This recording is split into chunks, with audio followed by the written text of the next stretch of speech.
মুনির ভাই এবং কামি চৌধুরীর নেতৃত্বে এই 2-3-4 বছরের মধ্যে উকিয়া উপজেলার সমস্ত সত্যিকার কৃষক দলকে নিয়ে কৃষক দল গঠিত হয়েছে।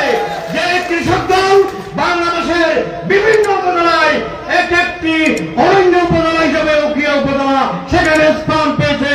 এই জন্য আমি উকিয়া উপজেলা বিএনপির পক্ষ থেকে কৃষক দলকে ধন্যবাদ জানাচ্ছি। সুপ্রিয় উপস্থিতি, বিএনপি যখন ক্ষমতায় থাকে এই কৃষকের উন্নয়নের জন্য অনেক কিছু করে শহীদ প্রেসিডেন্ট জিয়াউর রহমান এই কৃষকের উন্নয়নের জন্য জাতীয়তাবাদী কৃষক দল করেছিল।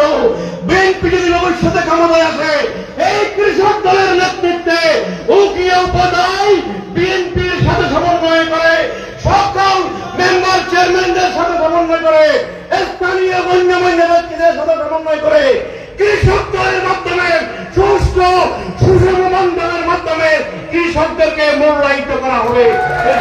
বর্তমান সময়ে আমাদের পার্শ্ববর্তী দেশ মিয়ানমারে প্রচার হয়ে যাচ্ছে।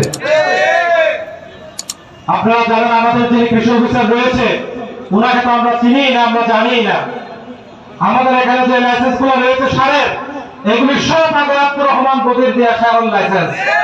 এই লাইসেন্স গুলো যতদিন থাকবে এই বাংলাদেশ থেকে ততদিন মায়ানমারে সার প্রচার হতে থাকবে।